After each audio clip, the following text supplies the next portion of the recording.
perfect. Before I get into that, just a little bit about me. My name is April. I write books. I love storytelling. I grew up just always being a people lover, even though people drive me nuts sometimes. On my channel, I share my books.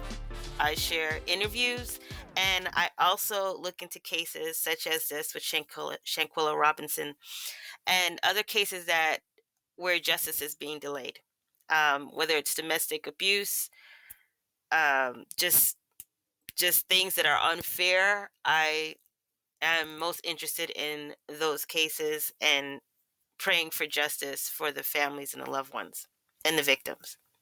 So today we're going to, what I want to point out is this interview that was done with Shanquella's father. It was done at her gravesite in Huntersville. And I want you to pay attention to, I'm going to play the news report, and I'm going to play Shanquella's father's, like his this whole interview, just him and that interview. And there's something that the reporter said in the beginning, and it's something that I want you to notice in what Shanquella's father, he said a lot of powerful things that I really want to talk about, and I'm going to dive into. But let's get this going. I'm going to play the news report first, and then I'm going to come back and I'm going to play what Shanquella's father had said, the full interview.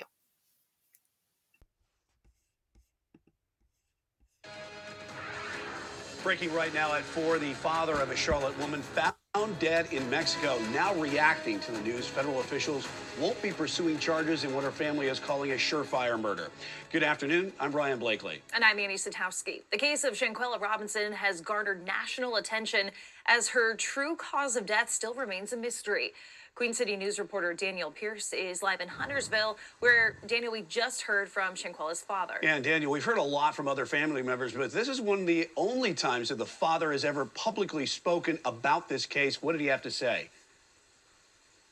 Yeah, well, to take you back on that, the last time that he spoke was at her memorial, which happened just weeks after the news broke that she had passed away. And he told me today that he still does have faith in the FBI, even given the fact that last week they announced that they are not going to be seeking federal charges in this case. Speaking with Bernard Robinson, he said that he was talking with them last week. He was told that they do a lot of work, especially a lot of work behind the scenes, and that at times they don't release all the information that they have. And he does take some comfort in that, knowing that they are still seeking that evidence. Now, the news that came out last week that no charges were going to be brought against these individuals connected to his daughter's death or believed to be connected with his daughter's death, he is also finding solace at what is happening out here on Betty's Ford Memorial Garden.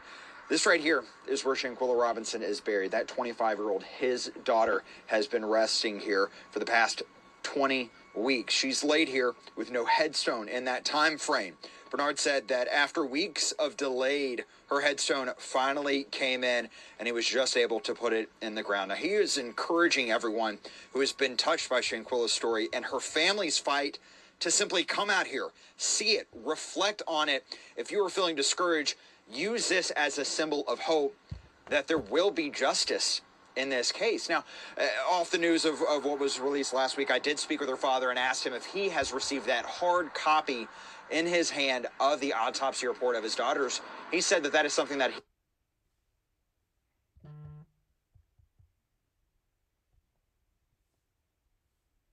he is still trying to physically get a copy of. He did say that it was incredibly discouraging to hear the discrepancies between what U.S. coroners found and what was found by Mexican authorities. That is something that he's hoping, by having copies of both of these autopsies and having continual conversations, someone might be able to make sense of it all. Live in Huntersville, Daniel Pierce, Queen City News. For the very latest on the Shanquella Robinson investigation, including a full timeline of her passing, be sure to head to our website, qcnews.com, and you can also download the QC News app to get these breaking alerts sent right to your phone. Okay, so you just heard what the news reporter said. The thing that I want you to pay attention to is, where did he say Shanquella's father had his faith. And the narrative is very, very important. I think sometimes we overlook it, but it's very, very important. So just keep in mind where he said Shanquella's father placed his faith.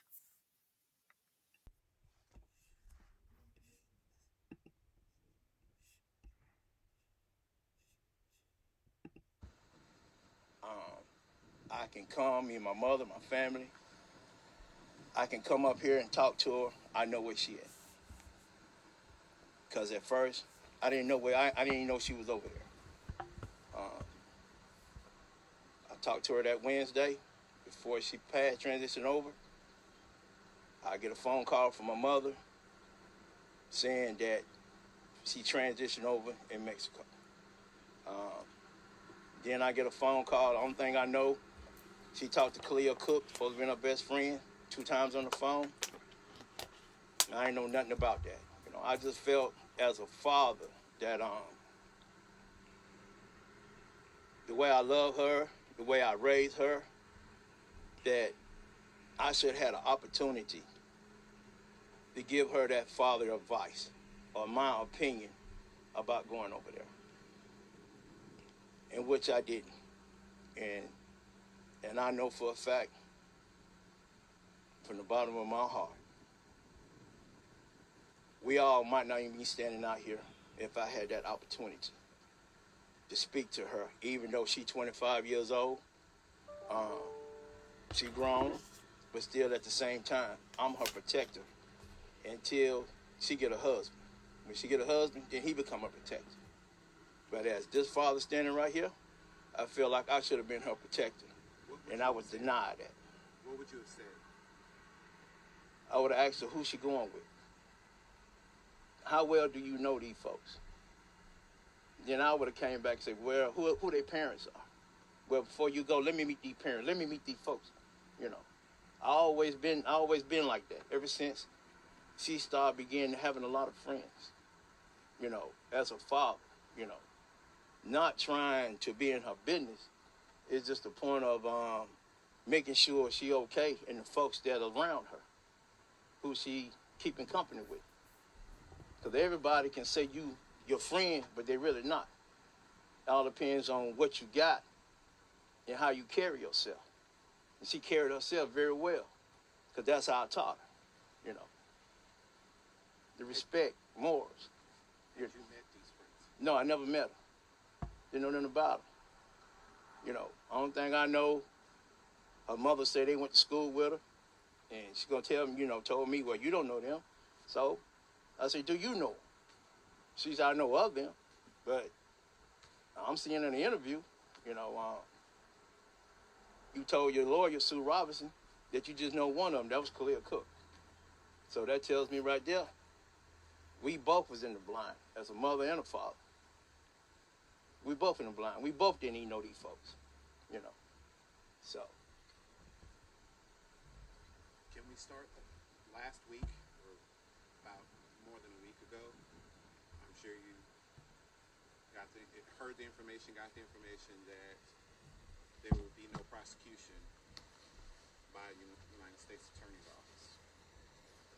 Well, yeah, but the case is still open though. So God is still moving. My faith is so strong as a mustard seed that He will prevail. You know. And what does that look like to you?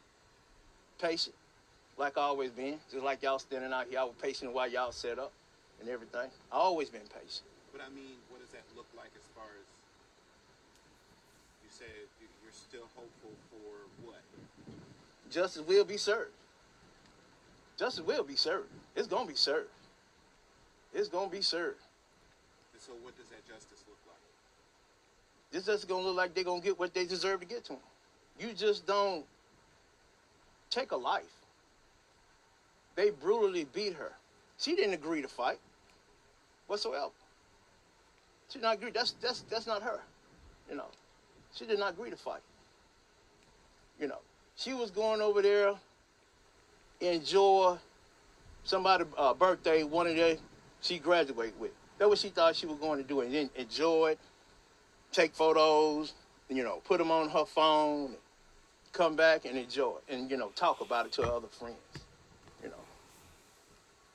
Then the main thing, she got the little kids, the little girls and boys that she plait hair, braid their hair. Now they wonder where Shanquella is. Because Shanquella didn't got adapted to her customers, her clients, the mothers, the fathers, how well she doing their daughters and sons braiding their hair, and they proud of Shanquella doing their hair, and how they, she got them looking, stealing something in them that they can become this, they can become that. One of the little girls might want to follow her footsteps. But right now, that crushed from them 6. And then the mother and the parents, the mother and the father's old parents of those 6 individuals don't have no decency to call up, interview one of you all on the news and say, Mr. Robinson or the Robinson family, we sorry about the loss of your daughter. Whatsoever.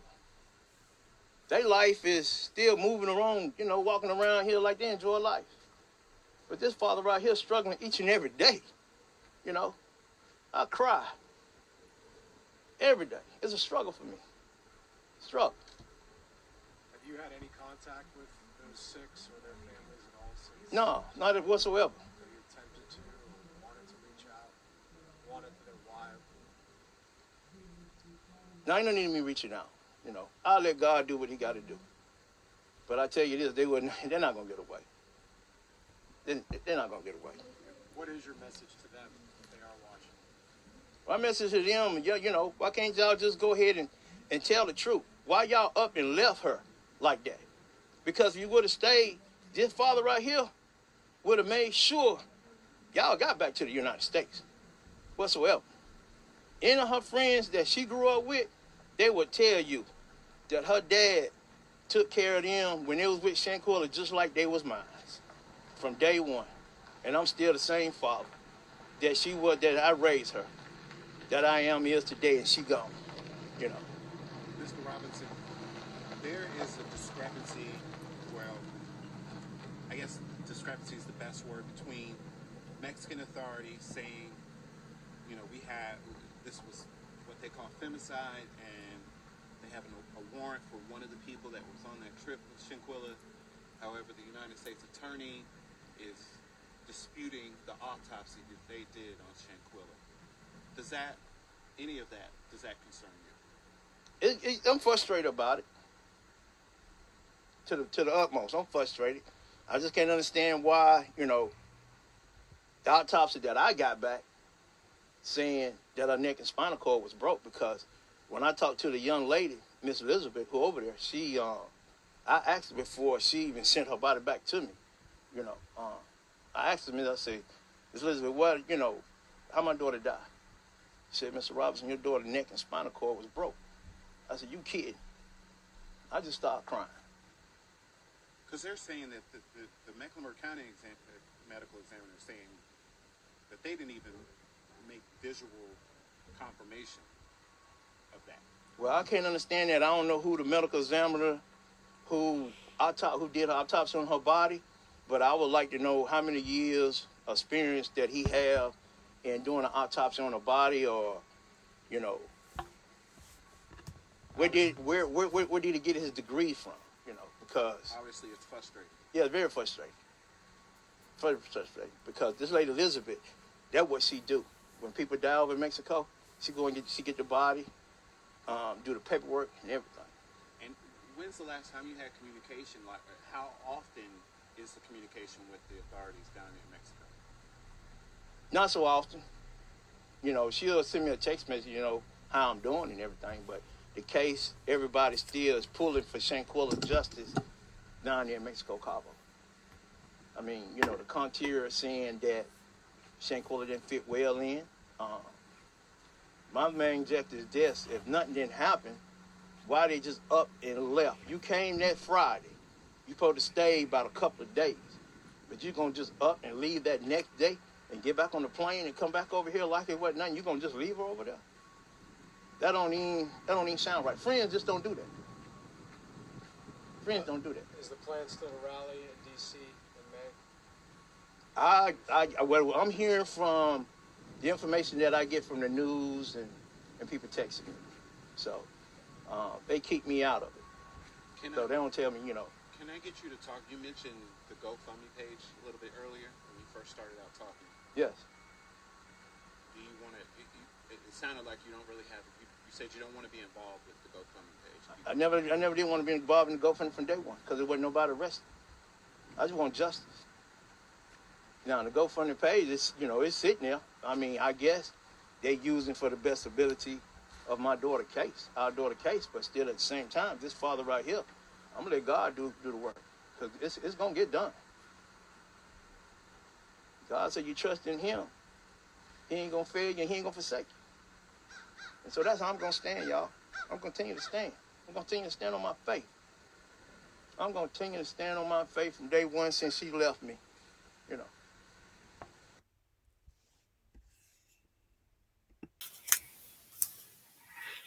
Okay, so you listen to what the reporter said, and then you listen to Shanquella's father, what he had to say. And this was the first thing that stood out to me. Um, First, a little background story. I've actually been studying the entire Bible. I'm not a big, it sounds bad that I write books, but I'm not a big reader. Sounds horrible to say that. But what I mean is, for me, I'm more audio. And this is why I've been getting into turning my books into audio. Because for me, it's like a different experience. And sometimes you get more out of it. I don't know. And then it's just easier when I can multitask. I could, clean up the house, listen to a book, or listen to this or listen to that. For me, I've been actually studying the Bible. I use the Bible experience, and it takes me about a week to go through the Old Testament, and it took me a couple days to get through the New Testament. And it's very powerful. And one of the things that I woke up with, I just finished this morning getting through the New Testament.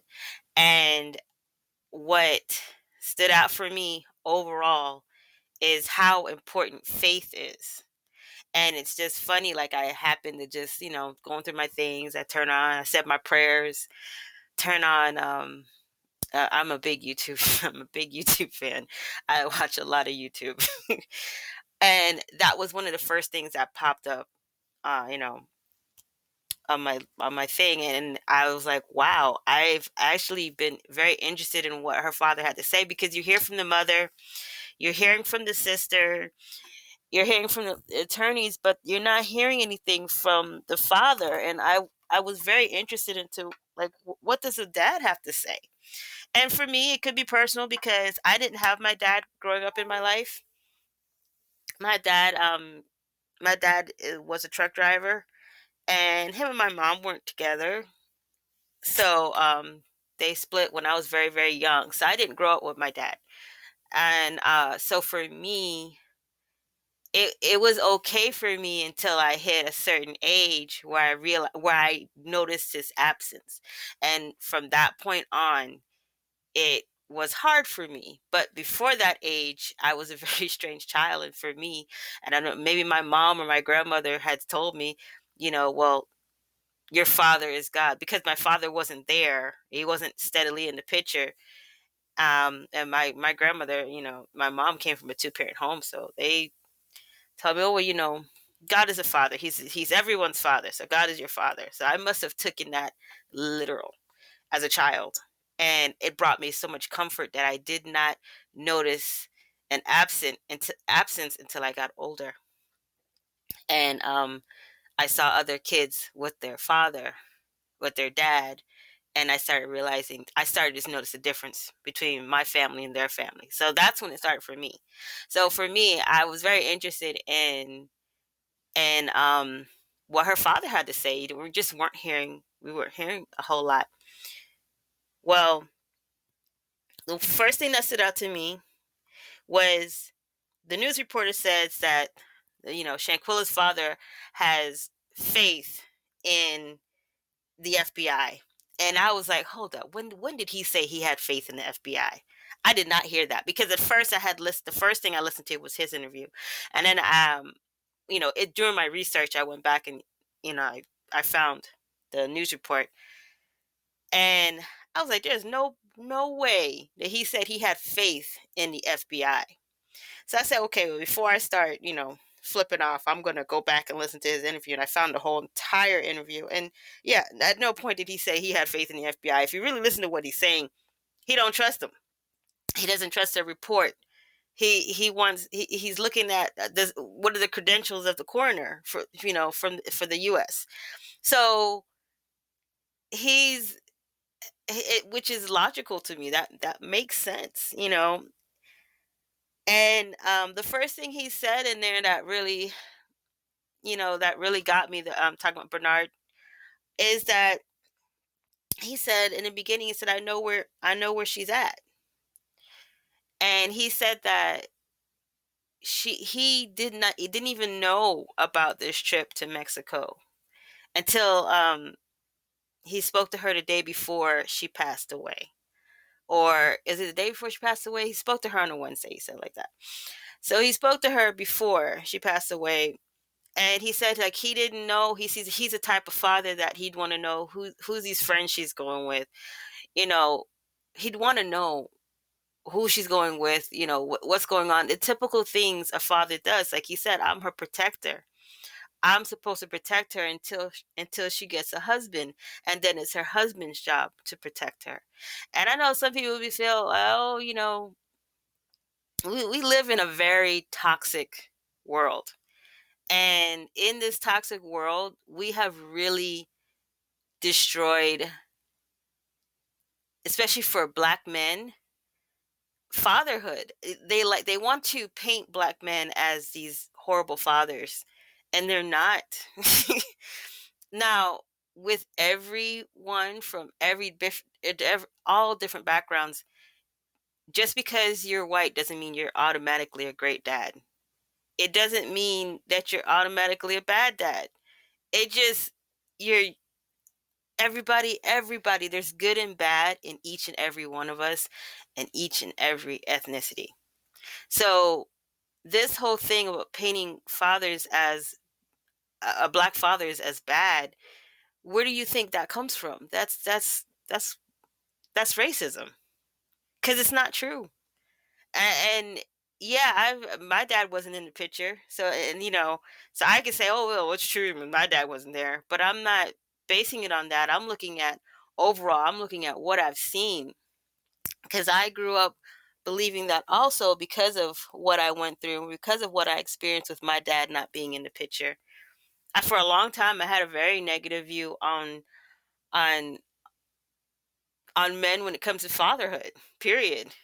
Especially black men. But I come to understand with my own kids and my situations that I went through that is not true. That is not true. It's not all like that. It's people. Some people are good, some people are bad. That's it. Some people he might be a horrible boyfriend, but an awesome father. It's just that's just how it is.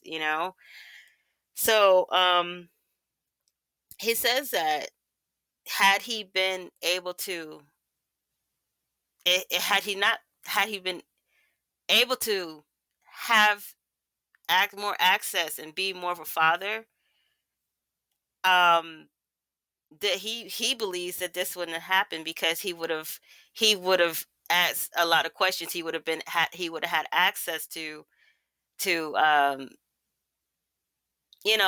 don't want to say regulate, and I don't want to say control, but just the natural things that fathers naturally do with their daughters. They know what's out there. They know how men are, how men can be. They get that. So they know, okay, you want to do what, who you going with. Just give me the names and the numbers of who you going with. That would have made a heck of a difference. I mean, he can't, and like you said, she's a grown woman. He can't stop her from going, but at least he would have had more information about who she was going with. I don't think that it would have been where he would have been able to meet them, but he would have at least voiced his point that, hey, you know, Quella, I don't think you should go on this trip. I just, as a father, as a protector, what's going to come up in him is, I don't feel right about this. I may not understand why I don't feel right about this. I don't feel right about this. And that's just from him knowing and loving his daughter and wanting the best for her. And he might have planted that seed in her head to make her rethink this trip, where she might have got up that morning that she's supposed to fly out and be like, you know what? I'm gonna miss my flight. I'm not gonna go on this trip. Or she might have, say something, or she might have got there and be like, you know what? I think that time space before the monster showed up, she might have said, you know what, this is a beautiful villain, all, but something's just not feeling right. Something's not feeling right. You know what? I'm a bounce. I'm gonna go get me a hotel on the other side of town. You know, and I'm not even gonna tell anybody about it. Like, this is my point. Is what I learned with faith is that faith is so powerful. It is life changing. You're having problems with your business, you're having problems with your life, you're having problems in relationships, you're having problems with your kids. The answer is faith. And it's what you put your faith in, So for me, I put my faith in God. And I don't consider myself religious. I don't. I'm more. I don't know. I guess spiritual. You're not gonna find me in church every weekend. It's no, that's not me.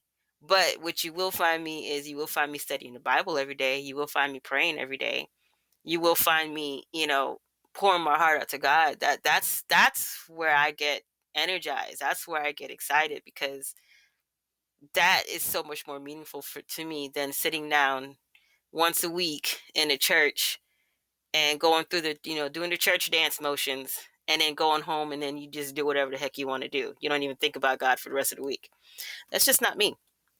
So this whole thing with Shanquella, I feel like she might have gotten, it's a natural gut instinct that something just feels off. But then I think we tend to disregard it as, oh, I'm just nervous, or we always consider something else. But if we look back at her behavior from what the concierge, sorry, had said, he noticed that she wasn't feeling it. Now I don't know what happened after she probably got a couple drinks in her. I don't know. But it's weird because they said that there was no alcohol in her system. So there's so much strange things going on.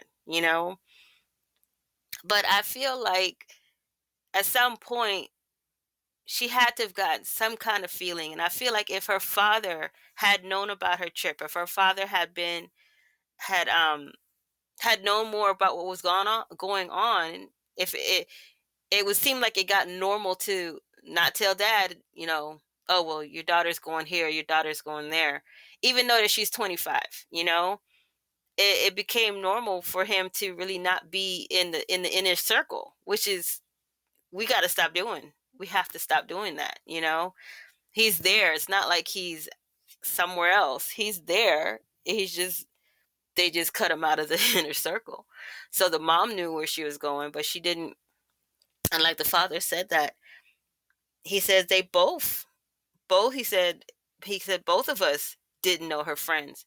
The only one that the mom knew was Khalil, and it, he what I'm saying, like, so I'm not sure if he said he had met Khalil once or not, but the only one that the mother knew was Khalil. So the rest of the people there, and she's like, well, they were, graduating. Now, I get it. Like, it should have been an easy, harmless, just a fun trip, and it turned into something horrible and ugly. And I just feel that,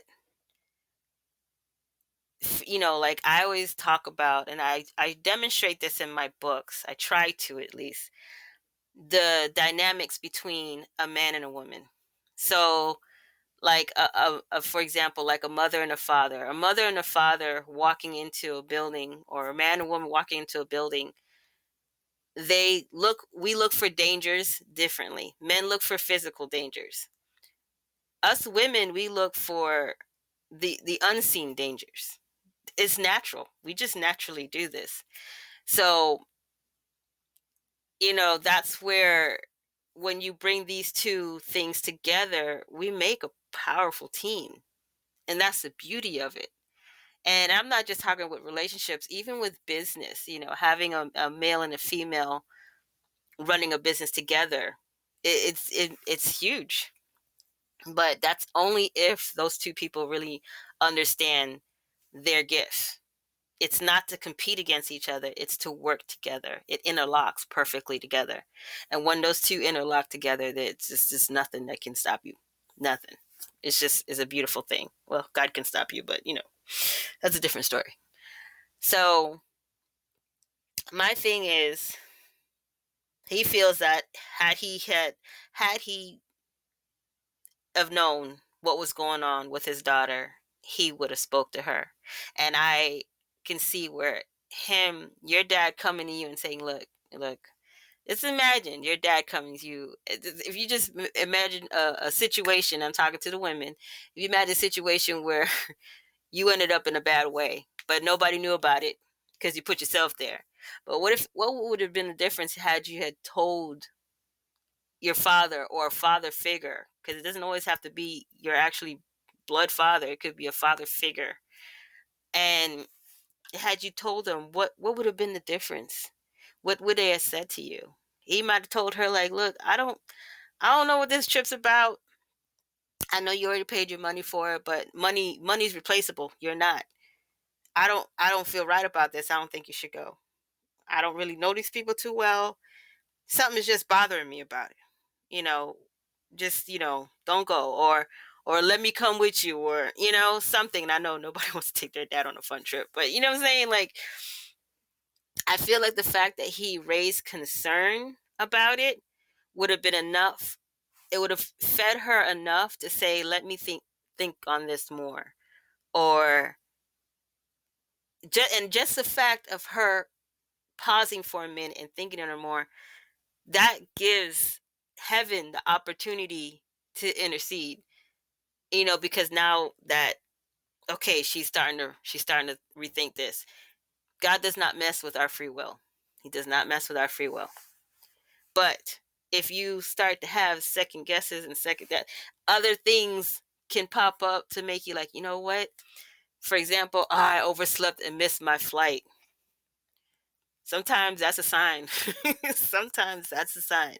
Or the Uber driver couldn't find your place, so you got to the airport late. Sometimes that's a sign. Like, there's little things, and sometimes it's not. Sometimes it's just life. But my thing is, when you have that faith, when you have that relationship with their creator, things like that stand out more, and you're able to discern between which is just life, natural life happening, and which is maybe heaven's trying to tell you something.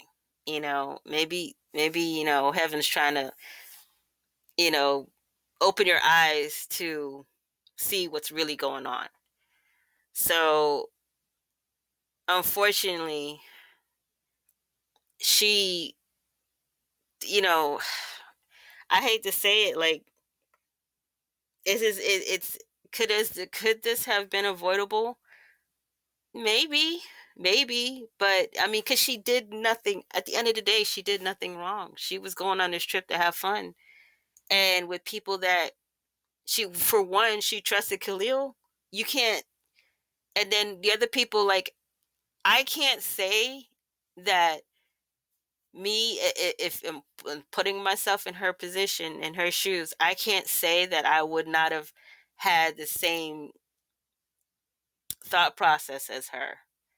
This is your and what would throw me off is my friendship with Khalil. If he gave me no reason to ever doubt him and doubt his friendship, and I saw this as my best friend, I'm looking forward to this trip. I'm going to hang out with my best friend, and yeah, he's bringing his friends or people that he knew, but I know me and him are cool. We're good. This is my best friend. He's like my brother. He's like your best friend, and he's like your brother.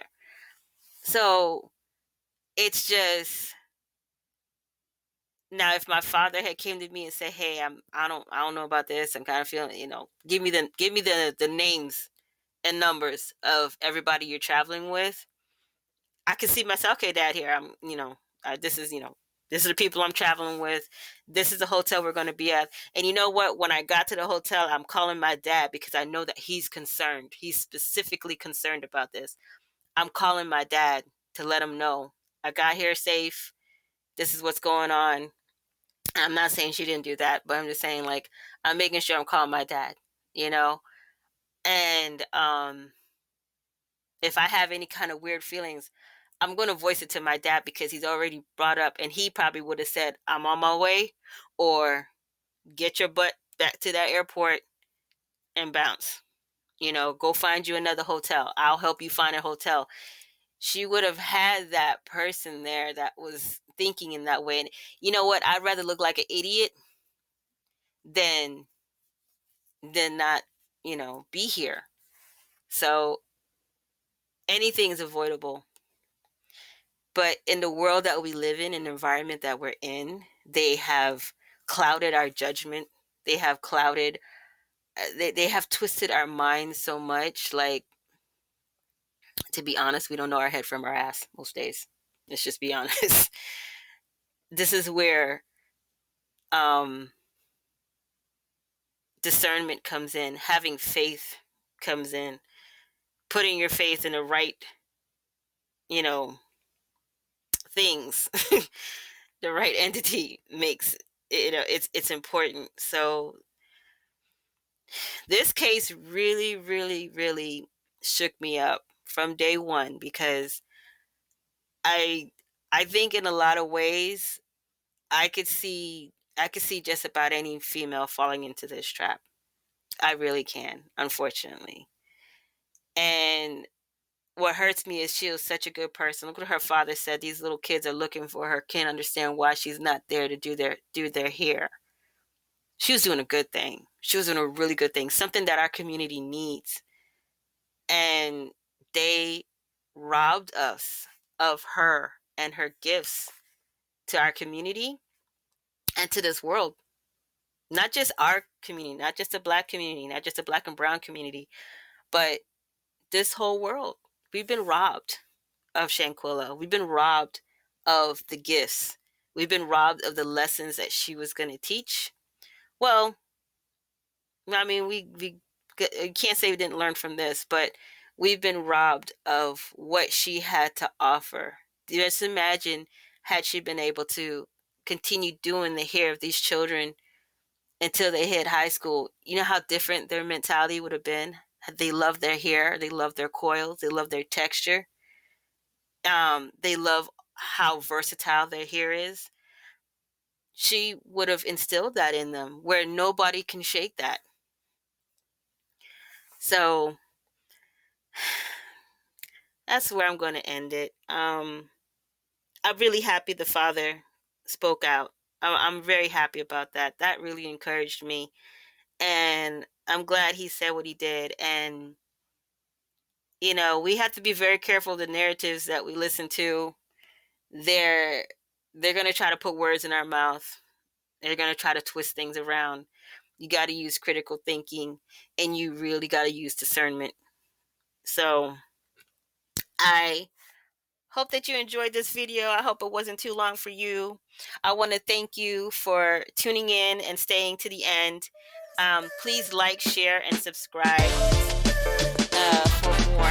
I'm going to be looking into other cases right now. My heart is with Shanquella and her family, and so, but I am looking into other cases as well.